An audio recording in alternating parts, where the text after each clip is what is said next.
Here's something that should not be possible. A young man sits at a desk. No laboratory, no telescope, no new experiment, not one fresh measurement, nothing that wasn't already sitting in everybody else's notebooks in plain view for anyone to read. And from that desk, with nothing but a pencil and a streak of stubbornness that borders on rude, he crosses out a rule the whole world had trusted for centuries. And here's the sentence I still can't quite believe I'm about to say. The universe let him. Not an obscure rule either.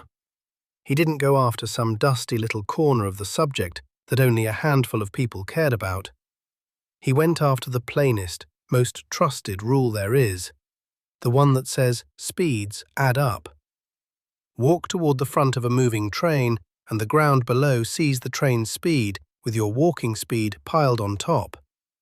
You have checked that 1,000 times without once bothering to notice you were doing it. It's as automatic as breathing. Nobody in the whole history of the world had ever once caught it failing, which is exactly the kind of rule you'd bet everything on, and exactly the kind that, if it ever did break, would take half of physics down with it. And he looks at that, the single most obvious thing in the world, and he says flatly, no rush, no drama. He says, that's wrong. And here's the part I genuinely can't sit still through. He wasn't the one who won the argument. Reality was. Reality showed up on his side of the table against the whole rest of the world, and it has never once got up to leave. It did, and it has kept showing up on his side of the table. Every time anyone has bothered to check, from that day right down to this one. Not once has it wavered, not once has it hedged. The rule everybody trusted turned out to be the polite fiction, and the thing the young man wrote down turned out to be the truth sitting underneath it the whole time. So how on earth does that happen? Somebody with no fresh facts, no gadget nobody else owned, no secret data locked in a drawer, he overturns a thing 1,000,000 ordinary mornings appear to prove, every single day, all over the world. And he wins the argument with reality itself. That's not how being right is supposed to work. With 2 sentences. That is the entire weapon. Not a library, not a mountain of equations, not some towering fortress of proof. 2 plain sentences, no mathematics hanging off either one of them. Laid down side by side and simply left to do their work. 2 sentences. That's the whole thing. That's the arsenal. 2 sentences so mild you could stitch them onto a cushion and nobody would look at them twice. And yet, set side by side, those 2 mild little sentences are, and I'll say this without flinching, and I mean every word, about the most dangerous thing anyone uttered in the whole of that century. Maybe longer than that. Okay, a throw pillow that quietly ends the world as we know it. Cozy. I want to know what's embroidered on it, desperately, but not yet. Take me back first, back to the ground he was standing on before any of this. The solid, boring, load-bearing, trustworthy ground. I want to feel how firm it was before it starts moving under my feet. Good, because you should feel that first. The solid ground is old, much older than the trouble, older by centuries. And it doesn't begin in a laboratory at all. It begins with Galileo, and it begins, of all the places it could begin, on a ship. A ship? Of course it does. Picture the grandest ship you like, gliding across a flat, calm sea. Dead smooth. No rocking, no shudder, no groan of timber. Just steady, silent gliding. The kind where the water barely seems to move at all. And now the important part. You are shut in a cabin deep below the deck. No windows, no hatch to peek through, no porthole, no crack of light, no way at all to see the water sliding by outside. Sealed in below, cut off from the world. All right, I'm in the cabin. It is a touch claustrophobic down here, I'll be honest, but I'm in. What am I doing? Now Galileo says, run experiments.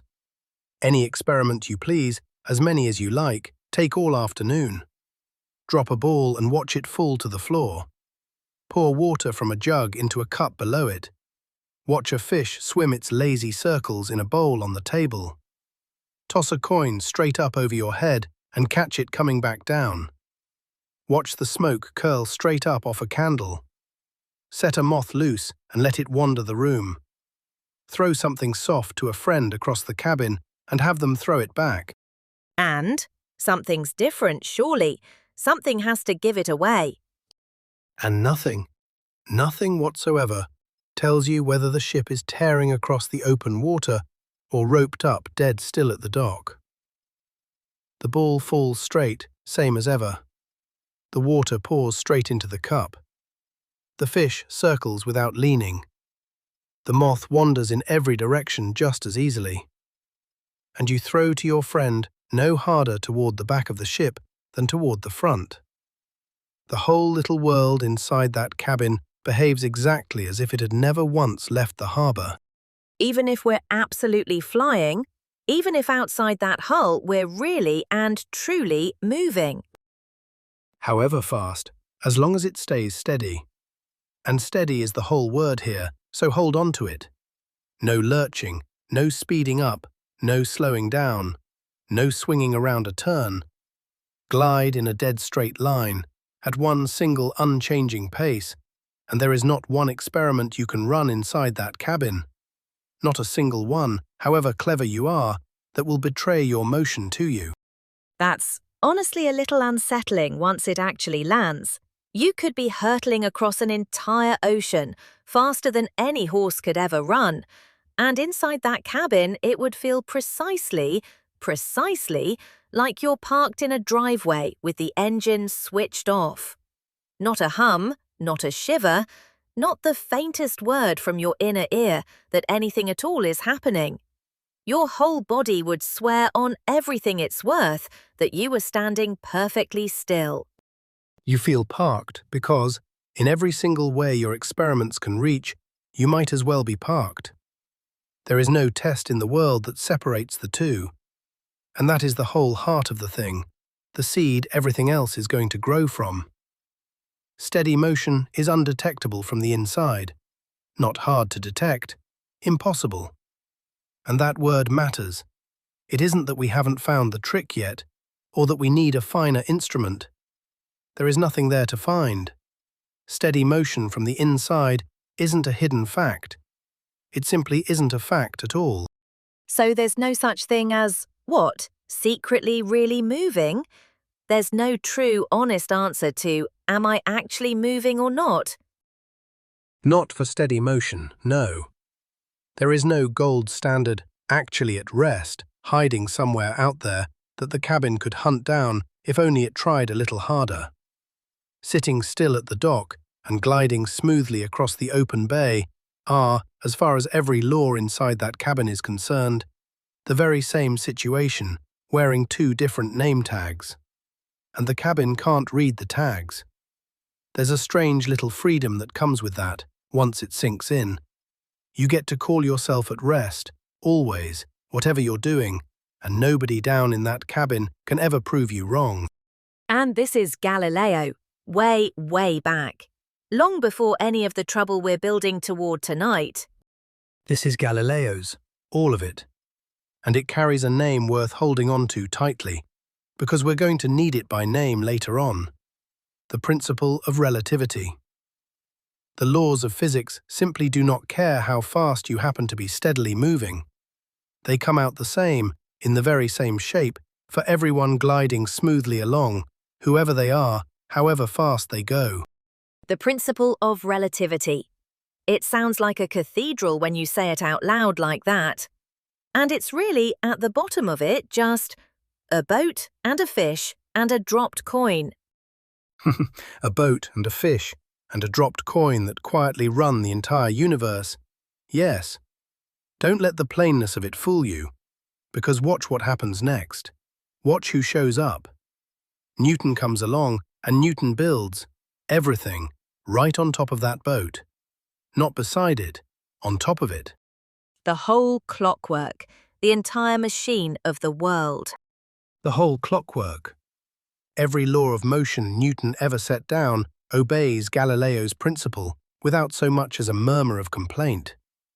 Shove a cart across the cabin floor, and it answers you the same whether you're docked or gliding at full speed. Fire anything, roll anything, swing anything. The rules are blind to steady motion from the cellar right up to the roof. Newton didn't fight the boat, he furnished it.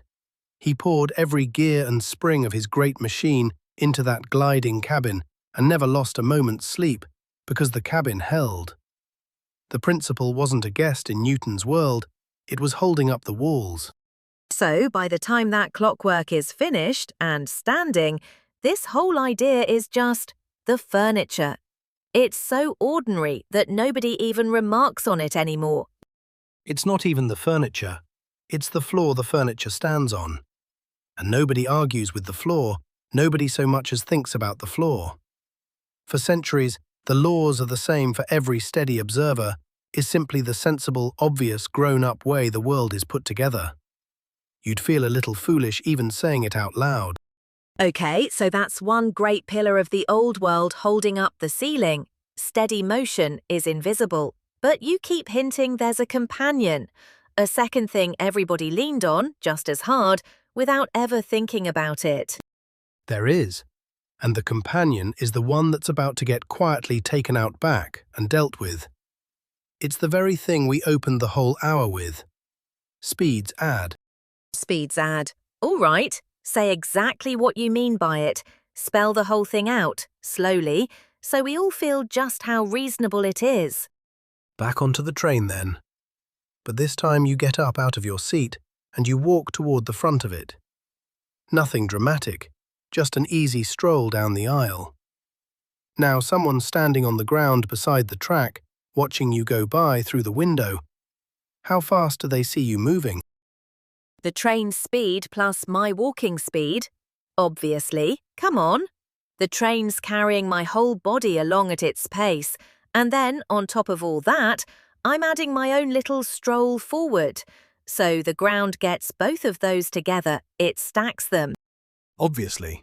You just do the sum, without even calling it a sum.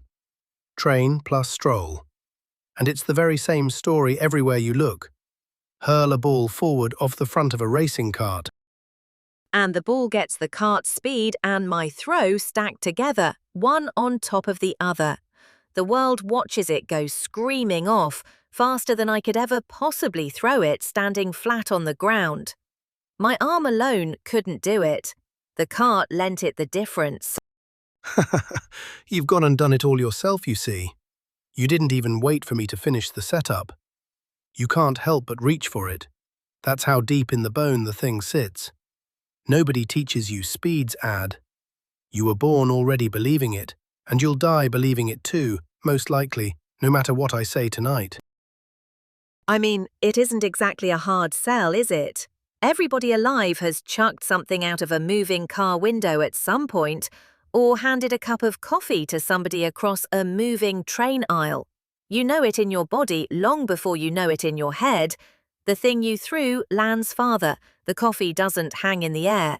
The world just piles the speeds up. And you're right to trust it. That's what I want to plant very firmly right now, before anything at all happens to it, because it matters enormously later. This rule isn't some sloppy old guess that nobody troubled to check. It's tested constantly, a million careless times a day, by everyone, everywhere, doing nothing in particular, and it comes out right. Every single ordinary time. It has earned its trust, honestly. That's the part people forget when they hear it's wrong. They picture some careless blunder, some obvious slip. It was nothing of the kind. It was the most tested, most confirmed, most reasonable thing in the whole toolbox. Which is exactly what made losing it feel unthinkable. Walking on a moving train, jogging to catch a bus that's already pulling away, tossing a ball back and forth on the deck of a boat, stepping onto one of those moving walkways at a station. All of it, every single time, speeds simply stack up. It never once fails. Never. And here's the trap hidden inside that. It feels less like a law of nature, something that could conceivably have been otherwise, and more like plain arithmetic which couldn't. Like saying 2 coins and 3 coins make 5 coins. It doesn't feel like a fact about the world at all, it feels like a fact about counting. And who on earth could ever argue with counting? Right, that's exactly it. It doesn't feel like physics at all. Physics is the stuff that's allowed to surprise you. This feels like tidying the change in your pocket. There's nothing to be surprised by. And that is precisely, exactly what makes it so dangerous. Because the moment a thing feels like counting, you stop watching it. Nobody stands guard over a rule that feels like counting. It slips into the back of every calculation anyone ever does, trusted right up to the hilt, invisible, never once questioned by a living soul. And a rule that nobody questions is a rule that nobody notices has quietly gone wrong. It hides in plain sight, wearing the face of arithmetic so completely that doubting it feels almost rude. Right up until the moment something walks in that it simply cannot swallow. Okay, so now we've got 2 great things from the old world, both of them holding up the roof. 1, steady motion cannot be detected, from Galileo's ship. 2, speeds add up from every waking moment of ordinary life. And both of them feel, honestly, completely bulletproof. Both bulletproof, both ancient, both backed by more everyday human experience than very nearly anything else you believe about anything at all. If I asked you to bet your house on either one of them, you'd take the bet in a heartbeat and never lose a night's sleep over it. That's the world we're standing in. Solid ground under both feet, clear sky overhead, and not the faintest hint that one of the 2 beams holding the whole thing up has a crack running clean through it. Everybody's comfortable. Nobody's looking up. And yet, you keep saying the old world in that quiet funeral voice, every single time. Like one of these 2 solid, ancient, house-bettable things is not going to walk back out of the room alive. One of them isn't going to walk back out of the room. It's the counting one, isn't it? It's SpeedZad. That's the one on the block. Hold that suspicion. You're right, but hold it lightly. Because notice how strange it already feels just to hear me say it out loud. I have told you, in plain words, that the rule is doomed. And every instinct in your body is still, right this second, cheerfully adding speeds together, because in the whole span of your life, it has never once, not for a single instant, let you down. Knowing it's doomed changes nothing at all in your gut. That gap between what you now know and what you can't help still feeling, that gap is the whole subject. It really doesn't. I'm sitting here nodding along at your funeral voice, agreeing with every word, and not believing you for 1 second underneath it. Good. Keep not believing me. Hold on to that honestly, because it's the honest response. To break something that solid, that deep in the bone, we're going to need something that flatly, stubbornly refuses to be added. And that is exactly where last time comes back to haunt the whole story. Last time. Right. And for anyone who wasn't with us, or who just needs the jolt again to feel the ground shake, remind us, what exactly did we leave lying broken on the floor at the end of it? Light. We left light behaving in a way it has no earthly business behaving. Let me give you just the shape of it, no machinery attached, nothing to memorize. Light travels at 1 speed, a single, fixed, particular speed through empty space, and it's the same speed for the whole cosmos, in every direction, forever. 1 number, and light holds to it. Not roughly, not on average. Exactly the same, whether it's crossing a room or crossing the space between the stars. Light does not have a fast day and a slow day.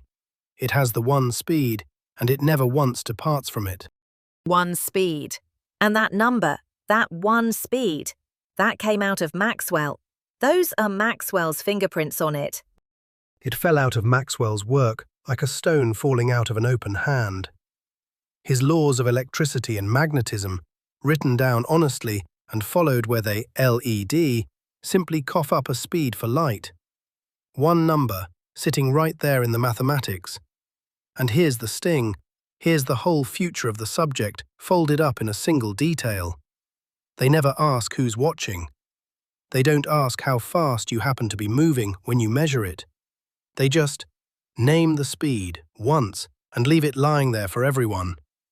And that little silence in the mathematics, the fact that it names a speed but forgets to say whose speed, that silence is the entire crisis, folded up small.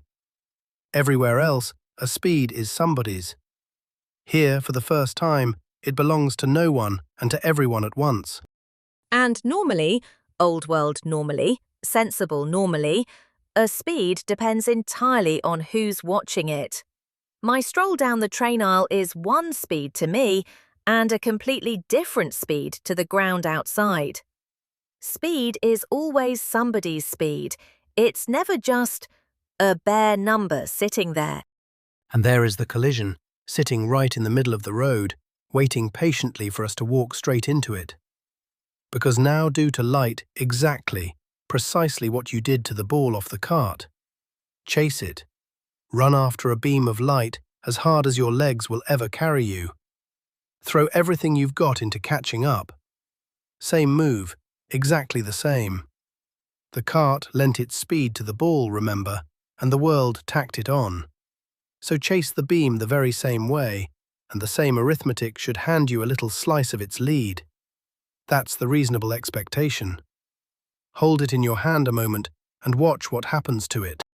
And Speed's ad makes me a promise, right? It looks me dead in the eye and it says, you close the gap. The harder you run, the slower that beam pulls away from you. Same as chasing anything else on Earth that moves. Run faster, gain ground. That's the deal I've had my whole life.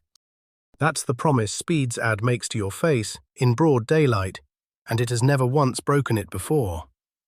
Run hard enough, it says, and the light ought to creep away from you a little more slowly, because you're eating into its lead with every stride. That is the solemn, lifelong promise. And? Do I gain on it? Do I catch a little? And light simply refuses. You run at it with every last thing you have in you, lungs burning, legs screaming, and it comes home at that one same speed. Not a hair slower, not a whisper slower. You have gained nothing on it, nothing at all. It's exactly as though you never moved a muscle. Wait, hang on. Even though I'm sprinting flat out straight at it, closing the distance with my own two legs, it pulls away just as fast as if I were standing bolt still. Even sprinting flat out, straight at it, giving it every last thing. And here's the twin of that, just as strange. You could spin on your heel and flee from it as fast as your body can go, and it would run you down at that same unchanged speed, not one bit slower for all your fleeing. Light will not play the adding game. It never has, not once, for anyone. There is no running fast enough to shave a sliver off it, and no fleeing fast enough to add one on. Whatever you do with your own motion, the answer that comes back is the same answer, completely untouched. Okay, but that's deranged. Let me just say it plainly. That is deranged. That's like saying I run full tilt across the room toward you, and the gap between us closes at the exact same rate as if I'd stayed glued to my chair. That can't be a thing that's actually true. Nothing behaves like that. Nothing I've ever seen or thrown or chased or run from has ever behaved like that. It breaks the most basic promise the world makes to you the very first time you reach for something, and it's a little farther than you thought. It is exactly that deranged. For light, it is precisely exactly that. And now, here's the moment. Put the two certainties in one small room together and watch them refuse to share it. Speed's ad, you've trusted that your entire waking life. Light's speed never budges. The laws of light swear to it in writing. Both of them look completely certain, and both of them cannot possibly be right. One of them has to be the imposter, and that's an unbearable place to stand, because you can't tell from where you're standing which one of them it is. Both wear the same honest face.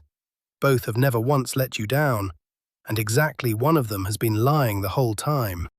Because if speeds add, if they really add, then chasing the beam has to buy me something, even a sliver. And it buys me nothing, not a sliver. So one of them is broken. One of them is broken. So one of these two old, trusted, house-bettable things is lying straight to your face right now. Either the rule you've tested 1,000,000 times without a thought is the liar, or the one speed the laws of light absolutely insist upon is. They can't both be telling the truth. The room simply isn't big enough for the two of them. And every instinct I've got says, throw out the weird one. Obviously. Light's the newcomer here, the strange guest making all the trouble. Speed's ad has seniority. It's got centuries in. It's earned a little loyalty, hasn't it? Every instinct says exactly that, and it's a completely reasonable instinct. Fix the light. Assume the laws of light are missing some line of small print somewhere. Assume there's some special stuff the light quietly swims through, some hidden, invisible resting place where the light truly, secretly sits still, and everyone rushing about the world just measures it a little bit wrong. Patch the newcomer, save the elder. It's the humane instinct, honestly. You don't tear down the cathedral because one new window won't fit the frame. You reshape the window until it slots neatly into the old, trusted opening. It's what careful, reasonable people do. That's the sane repair, though, isn't it? That's the grown-up move. Save the counting rule that's never once failed you, and quietly patch up the strange behavior of the light so it stops making a scene at the party. That's the sane repair, and it is the door that very nearly everyone walked through. Clever people, careful people, deeply honest people, for reasons that were perfectly good at the time. Nobody was a fool for trying it. It just happens to open onto a blank brick wall. Every single version of light secretly drifts through some hidden something got quietly cornered and contradicted over and over again. And the one speed just kept standing there, unbothered, the same for everyone, refusing to move an inch. And I want to be fair to all of them because it matters. These were not foolish people clinging to a comfort. They were careful, first-rate minds, and the frame they trusted had earned that trust 1,000 times over. It just happened, this once, to be the wrong frame. So the whole world is crowding through that one sane door, all of them shoulder to shoulder, trying to rescue the light and save the counting. And Einstein Doesn't go through it. He stops at the door, and he doesn't go through. That's the move. That is the entire move right there. Everyone else is asking the very same question. How do we rescue Speed's ad from this maddening, misbehaving light?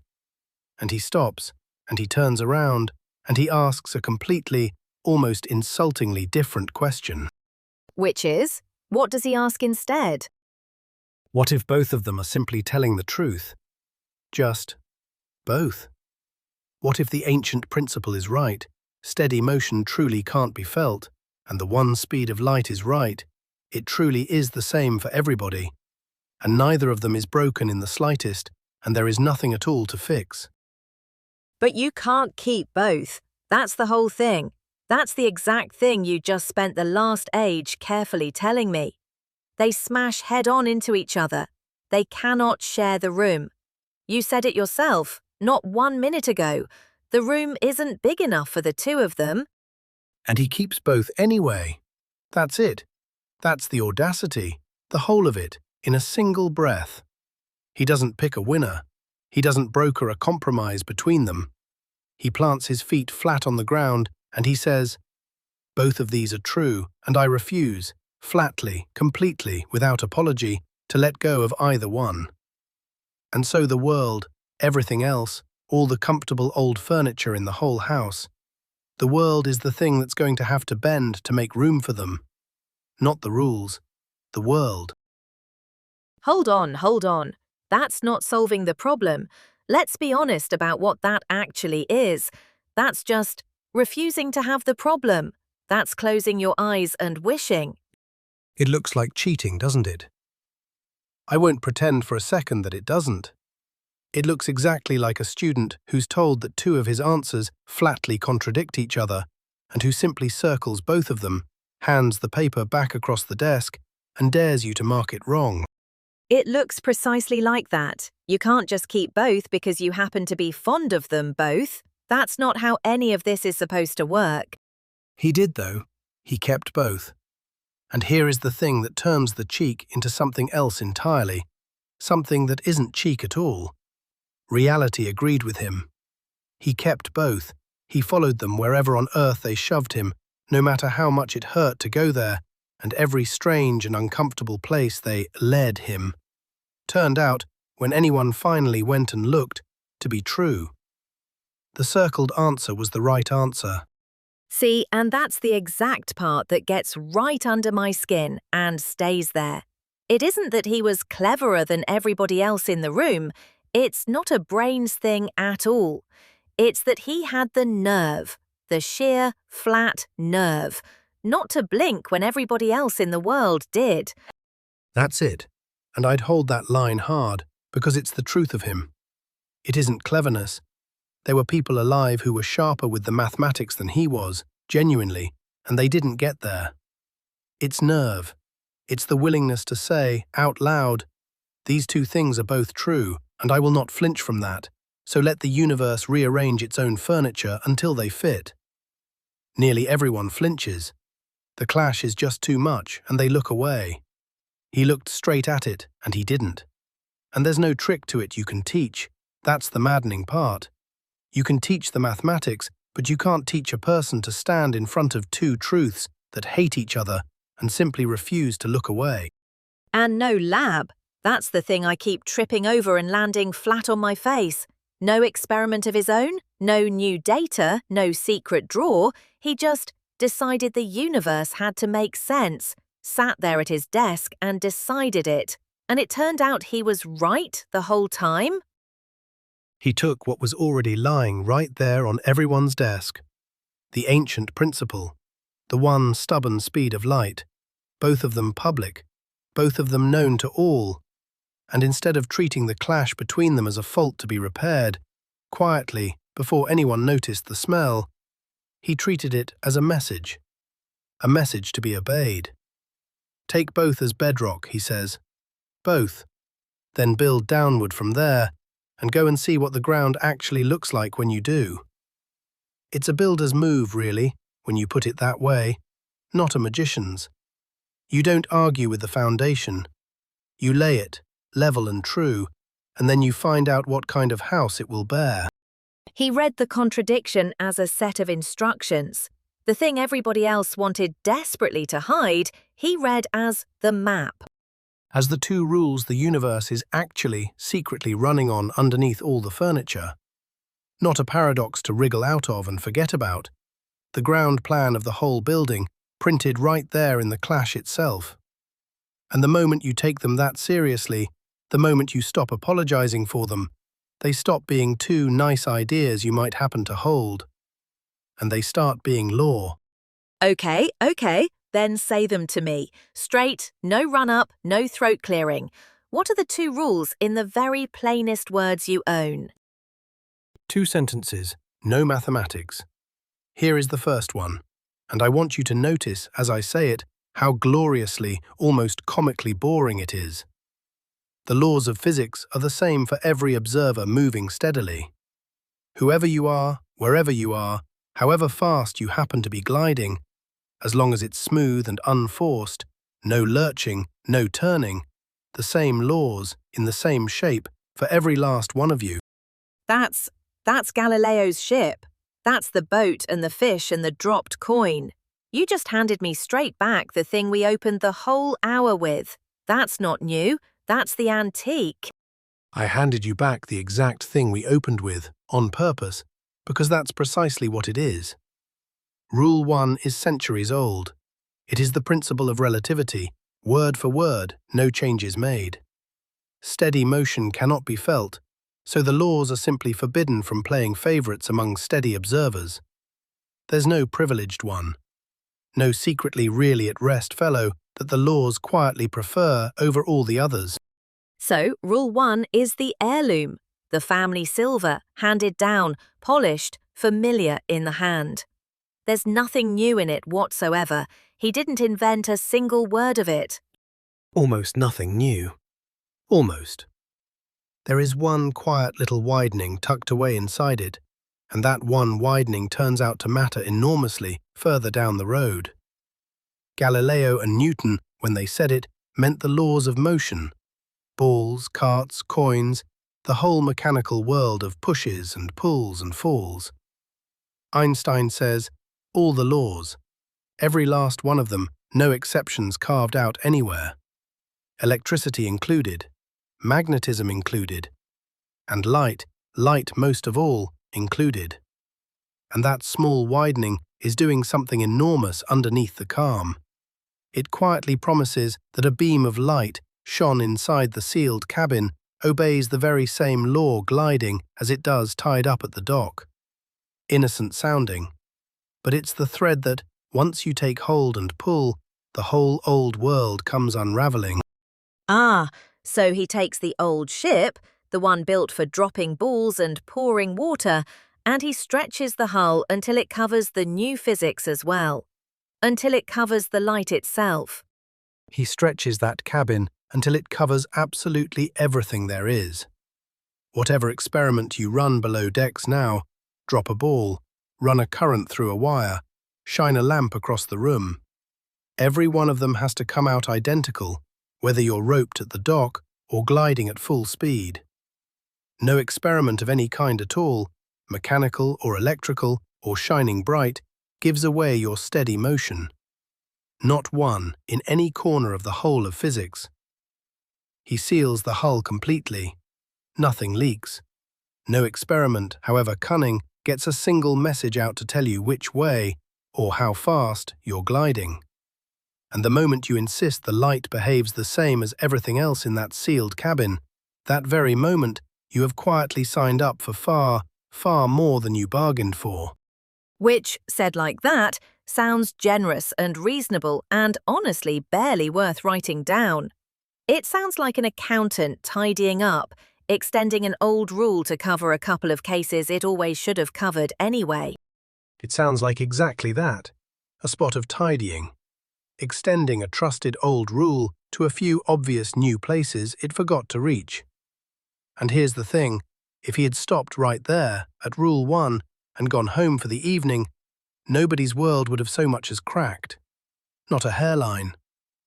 This is the sentence every physicist alive, then and now, could read and cheerfully sign their name to, without a flicker of worry. So, Rule 1 is the harmless-looking one. The quiet fellow in the plain grey coat, standing off at the edge of the party, that nobody in the whole room bothers to look at twice. The plain grey coat is the entire joke, and it's the joke the whole episode turns on. Because Rule 2 is about to walk in through the very same door, wearing the identical plain grey coat, standing in exactly the same way, speaking in exactly the same mild voice. And Rule 2 is carrying a stick of dynamite underneath it.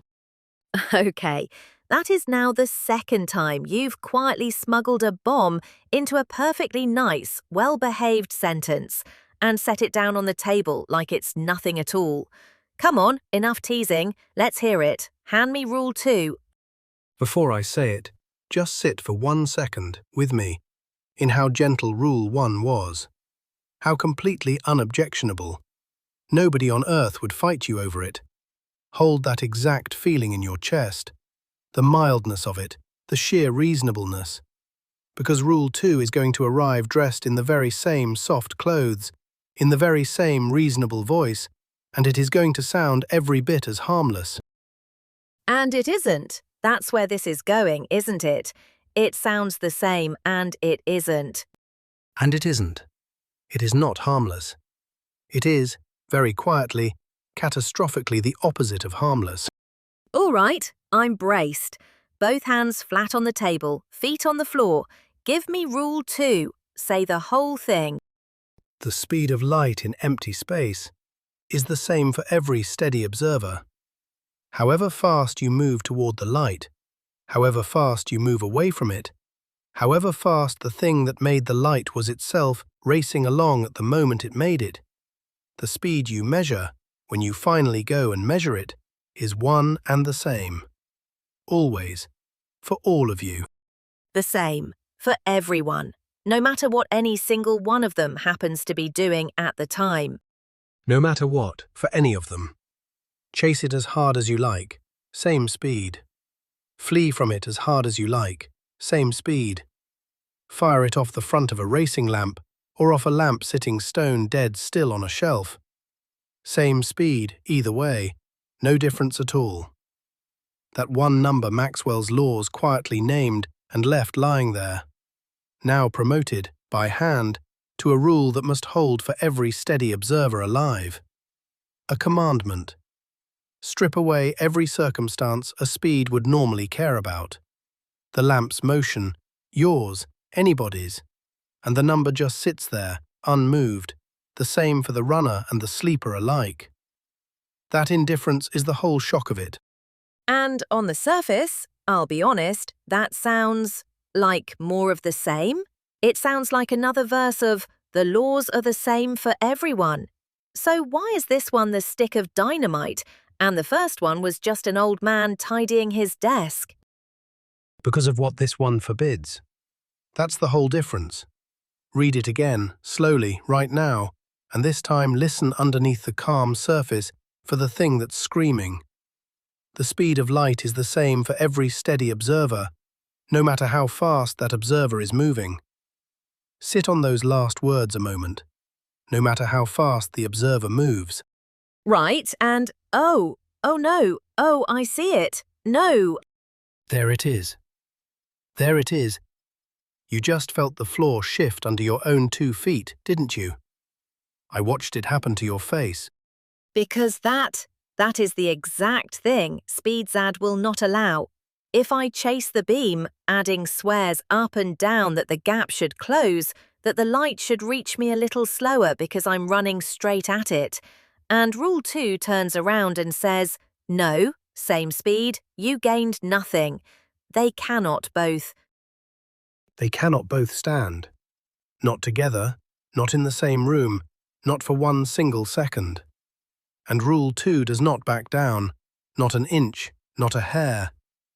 Rule 2 turns, and it points one finger straight at the adding, and it says, perfectly calmly, in that same mild voice, That is the thing that's wrong here. Not me. You.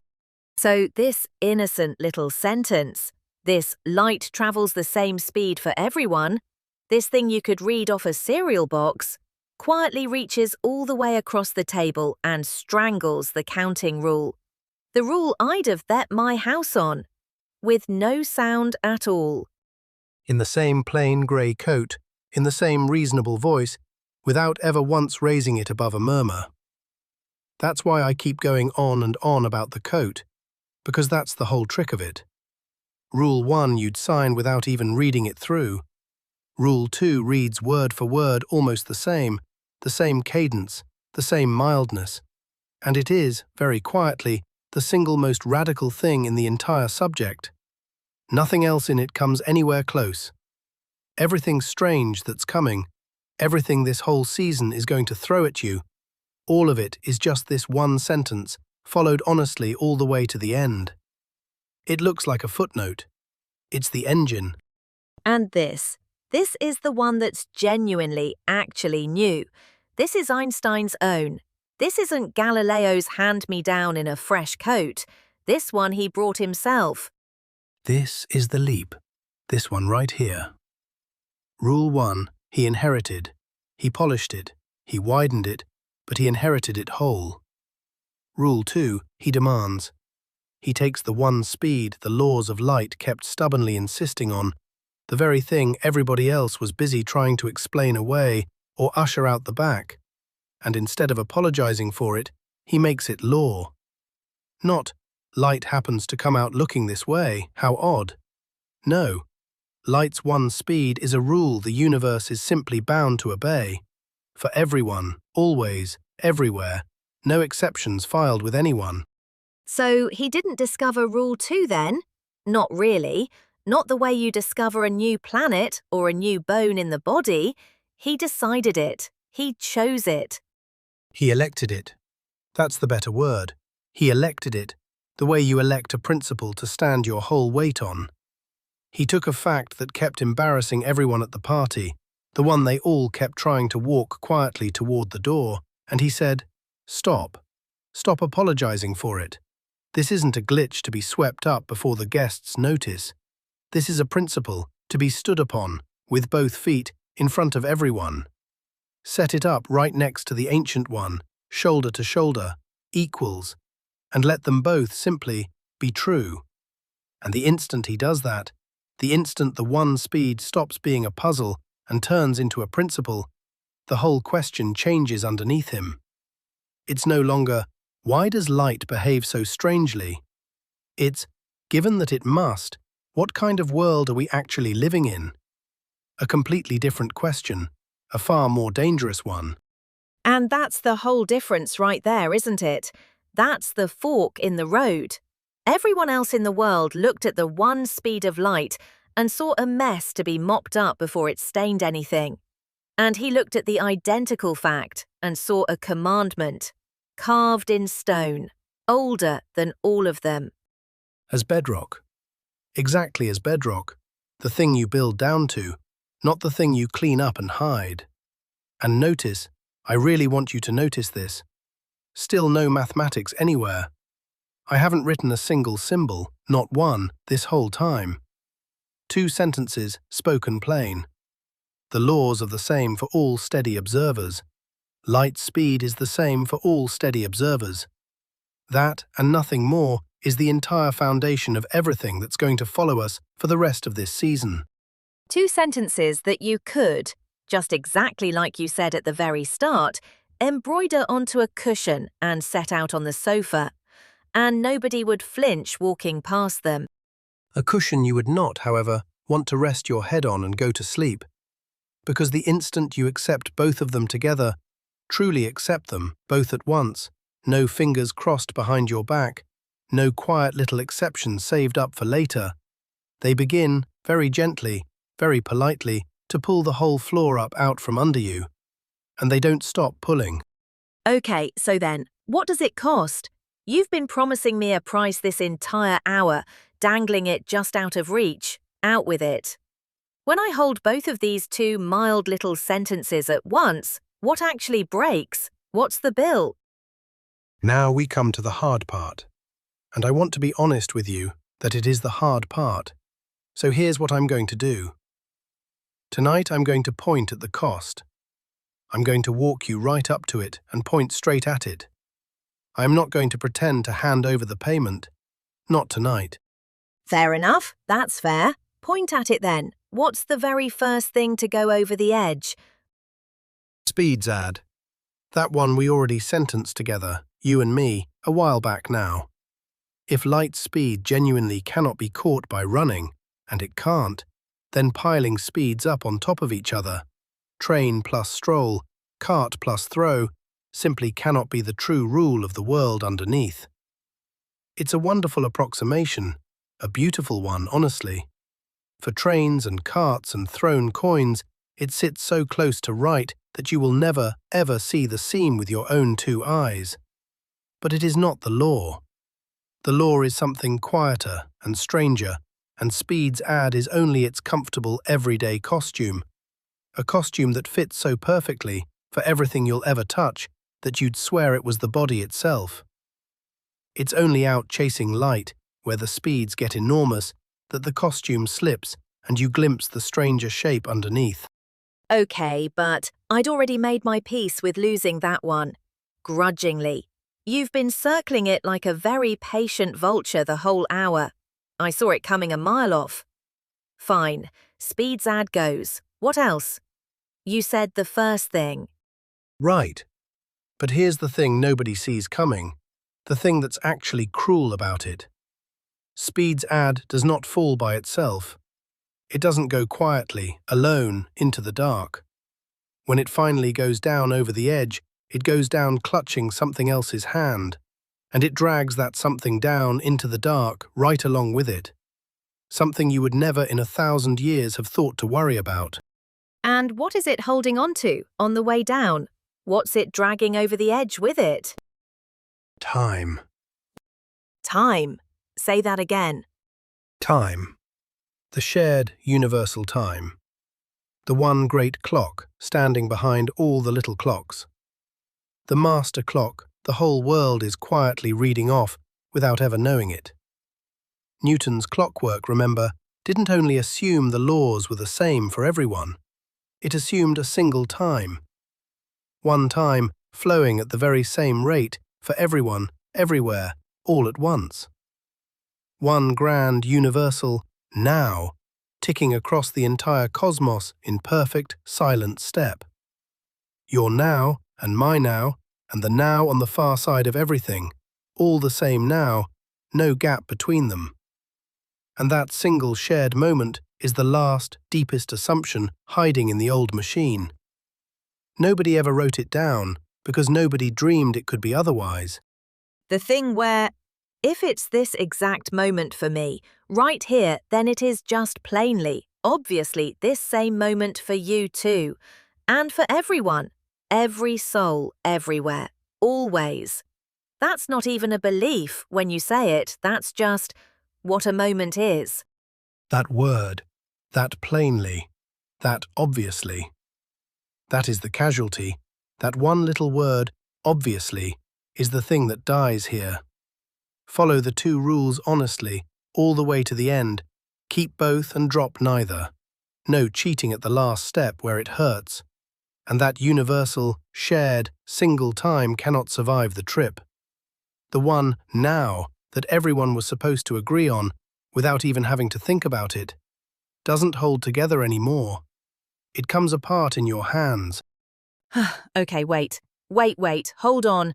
That's a far, far bigger thing than a rule about adding up speeds. That's not furniture, that's the water I've been swimming in my whole entire life without ever once seeing it. That's the one single thing I never, ever thought to put on the list of things that might not be true. I doubt plenty of things, but not this. This one was never even a candidate. It was just the shape of the day. Nobody thinks to put it on the list. Nobody ever has. It's not the furniture. It's more than the ship ever was. It's the ground the ship and the ocean and the furniture all sit on top of. It's underneath every last thing. And I want to be very careful with you right here, because this is the exact spot where people go racing off ahead of themselves and get badly lost. I am not going to show you tonight how it breaks. No clocks passing each other, no diagrams, no derivation, no clever little machine ticking away in the corner. That whole road is out ahead of us, waiting. It is not tonight's stop. You're only planting the flag in the ground, just the flag, nothing more. This, right here, this spot, is what it costs. This is where the bill gets sent. I'm naming the price without paying it. That's exactly it, exactly right. Two sentences so mild, so reasonable, that you'd sign your name to both of them without a second thought, without reading them twice. And the bill, when it finally quietly comes due, is time itself. Not clocks winding down, not springs going slack, nothing so mechanical or so small as that. Time, the shared meaning of the words, at the same moment, coming quietly apart at the seams for good and never going back together. And he knew that, going in. He knew when he first wrote down those two mild little sentences that this enormous thing was going to be the whole cost of keeping both. He took the two rules as bedrock, and he swore to follow them wherever on this earth they went. However uncomfortable the country got underfoot, however far from home they marched him. And this, exactly this, is where they march you. There's no dodging it, no side road. You do not get to keep both rules and keep a single universal now as well. The two rules and the old now Cannot all three be true at once? You have to choose. And he chose the rules. He let the now go. Think about what that takes.